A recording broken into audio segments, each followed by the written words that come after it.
Ya, terakhir aku pakai Google Pixel tuh adalah Google Pixel 2 ya. Udah lama banget.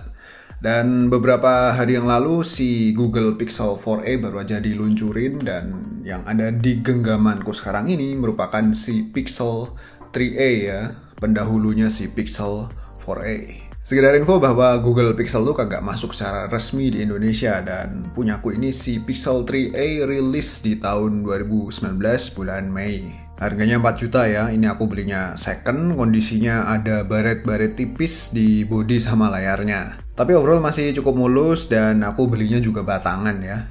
Kagak ada dus, kagak ada charger, buku manual ini itu segala macem, cuman HP-nya doang. Terus ngapain dibeli? Apakah smartphone ini masih menarik di zaman now? Karena ya sebenarnya smartphone ini tergolong minimalis. Ya, sebelum aku cerita lebih lanjut kayak biasa, kalau berkenan silahkan sub dulu channelku dan terima kasih.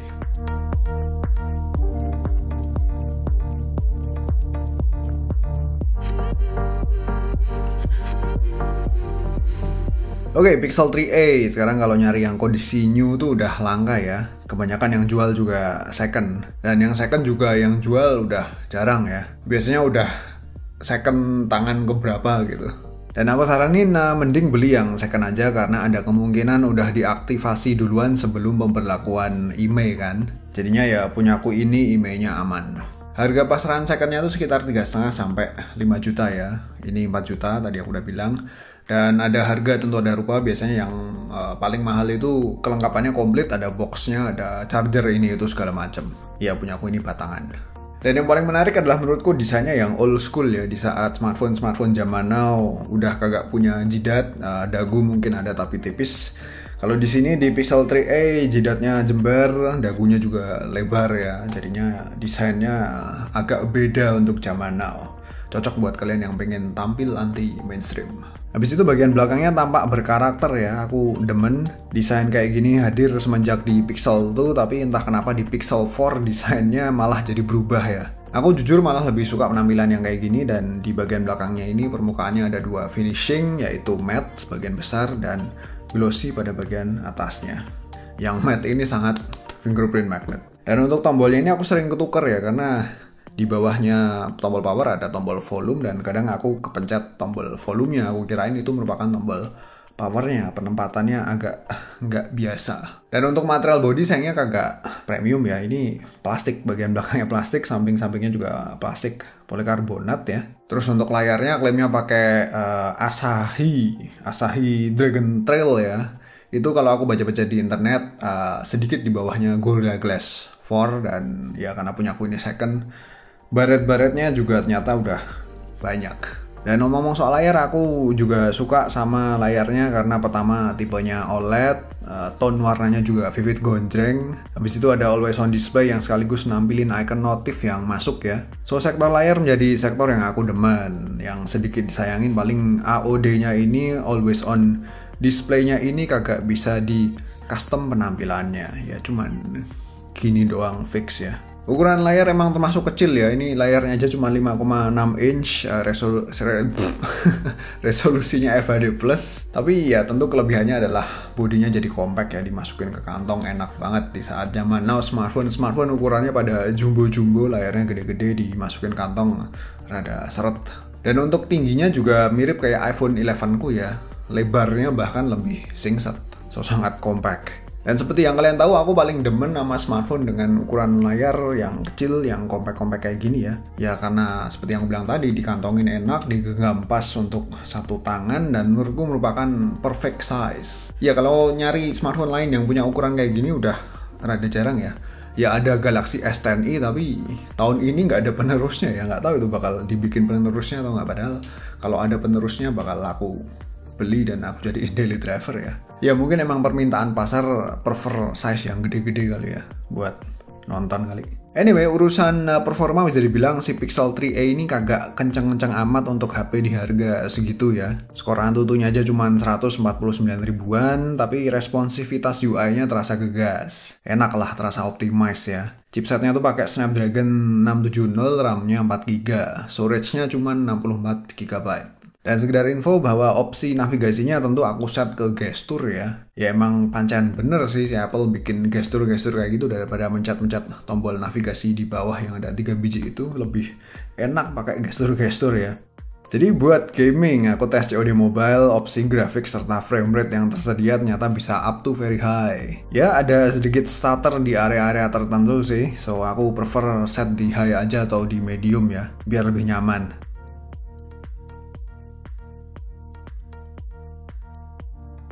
Ya overall masih lumayan lah performanya, namun ukuran layarnya tuh agak kekecilan tentunya kalau buat gaming ya. Sekarang kelengkapan fitur tentu ada fingerprint sensor di bagian belakang, support 5 sidik jari dan gegas ya. Terus permukaan fingerprint sensornya ini bisa diaktifin buat swipe-swipe kayak gini.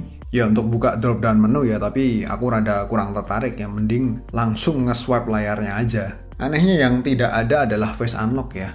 Aku cari-cari ternyata emang nggak ada face unlocknya. Mungkin Google mikirnya ya ngapain pakai face unlock kalau gampang dibobol. Sekedar info bahwa face unlock di smartphone Android itu rada rentan untuk dihack karena bisa pakai foto pemiliknya, kadang bisa nge-unlock ya. Ya silahkan coba aja kalau nggak percaya. Terus karena tidak ada sensor biometrik juga, kebanyakan nggak ada ya, makanya mungkin Google mikirnya ya mending pakai fingerprint aja lebih secure. Habis itu NFC ada ya, sensor-sensor termasuk komplit. Yang nggak ada yaitu slot micro SD, lalu SIM cardnya juga cuman single SIM doang. Terus ada gestur-gestur macam double tap to wake, flip to shush ya, jadi kalau di flip gini bakal silent ya. Gestur-gestur yang umumnya juga udah ada di Android lain zaman now lah. Habis itu untuk speaker, sampel audionya seperti ini ya. Oke, jadi di video ini aku nggak akan bahas spek atau fitur-fiturnya secara detail ya, langsung ke experience-ku yang utama selama 4 bulan ini. Toh reviewnya, speakernya stereo ya, kualitas audionya lumayan. Dan tadi aku bilang bahwa smartphone ini minimalis ya, minimalis terutama dalam hal kamera. Kamera belakangnya cuma ada 1 biji ya. Di saat Android zaman now, kamera belakangnya berlomba-lomba pada dibanyakin ya. Ya ujung-ujungnya menurutku mungkin malah mubazir. Jadi kamera belakangnya 12 MP, terus kamera depan 4 lagi 8 MP. Aku bahas sektor videonya dulu. Kamera belakang bisa rekam up to 4K 30 fps, sedangkan kamera depan di FHD 30 fps. Overall video stabilization bisa dibilang so-so ya. Di kamera belakang smooth, namun ada sedikit jitter. Lalu untuk kamera depan beberapa shake-nya tuh masih kerasa. Tes kameranya si Pixel 3a. Kalau video quality-nya lumayan, terutama untuk kamera belakangnya. Untuk sektor fotografi, aku ada sedikit tips, yaitu pastiin bahwa fitur HDR plus enhance-nya diaktifin ya. Karena tentu akan memberikan dynamic range yang lebih baik. Aku suka sih sama reproduksi warna serta detail yang diberikan.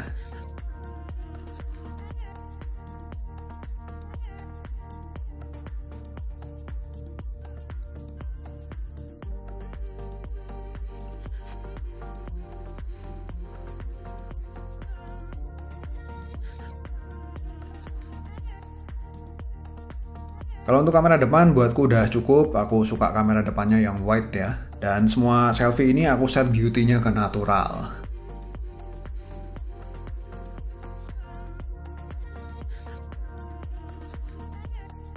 Kemampuan low light juga cukup baik dari segi detail, noise-nya rada kerasa tapi bisa disiasatin pakai night mode-nya yang bernama night shift. Aku suka sih sama night mode-nya, tapi di zaman now bukanlah sesuatu yang baru karena kompetitor dengan harga yang sama juga udah pada bisa. Bahkan dengan fungsionalitas yang lebih beragam seperti kemampuan wide angle, telefoto, makro, segala macem, karena kamera belakangnya biasanya jumlahnya banyak ya, nggak cuma 1 kayak gini. Terakhir gimana dengan baterai ya, karena punya aku ini second jadinya kalau dites jadi tidak relevan ya, karena kesehatan baterainya tentu udah menurun. Kapasitasnya sih termasuk kecil di zaman now, cuman 3000 mAh. Tapi iseng sempat ku catat battery life-nya loh ya. Penggunaan mostly buat nge-COD mobile up to 43 menit, sama WhatsAppan total 31 menit. Battery life-nya up to 1 hari 20 jam ya. Ya masih cukup awet ternyata untuk baterai ukuran 3000 mAh ya. Kalau durasi ngecas aku agak ngitung karena charger bawaannya nggak ada ya, tapi aku ngecas pakai chargernya si Galaxy S20 Ultra dan Tulisannya butuh waktu 1 jam 40 menitan dari 13% hingga full ya, dan ya itu termasuk lemot. So, Google Pixel 3a, smartphone langka anti mainstream yang pasti bikin kamu tampil beda karena ya seperti yang udah aku jelasin tadi, desainnya yang udah kagak umum serta dimensinya yang termasuk imut. Fungsionalitas kamera yang minimalis, kamera belakangnya cuma ada satu, mungkin menjadi nilai minus bagi sebagian orang ya. Tapi kalau buatku sih cukup, toh hasil capture-nya juga lumayan. Dan untuk dukungan update OS, klaimnya sekitar 3 tahun ya, berarti masih ada sekitar 2 tahun lagi. Ya, dan itu tentu menjadi daya tarik paling besar dari smartphone ini. Kapan lagi bisa dapetin update Android dengan cepat ya, yang pertama kali. Kalau brand lain paling dapat update-nya juga lama kan. Ya namanya juga Android, fragmentasinya banyak. Kalau kalian pengen up to date dengan versi OS terbaru ya pakainya Pixel. Dan terlepas dari kekurangannya, smartphone ini kalau buatku masih sangat layak pakai. Walaupun chipsetnya kini tergolong mediocre, namun performa yang diberikan ternyata masih cukup oke dan optimize. Si Pixel 3a ini asiknya ya aku manfaatin buat telekomunikasi sama sosmedan ya, karena menurutku idealnya ya di situ. Kalau soal harga termasuk mahal ya, 4 juta. Cuman dapat fitur seperti ini. Ya, yang namanya tampil beda itu emang kadang butuh ongkos lebih.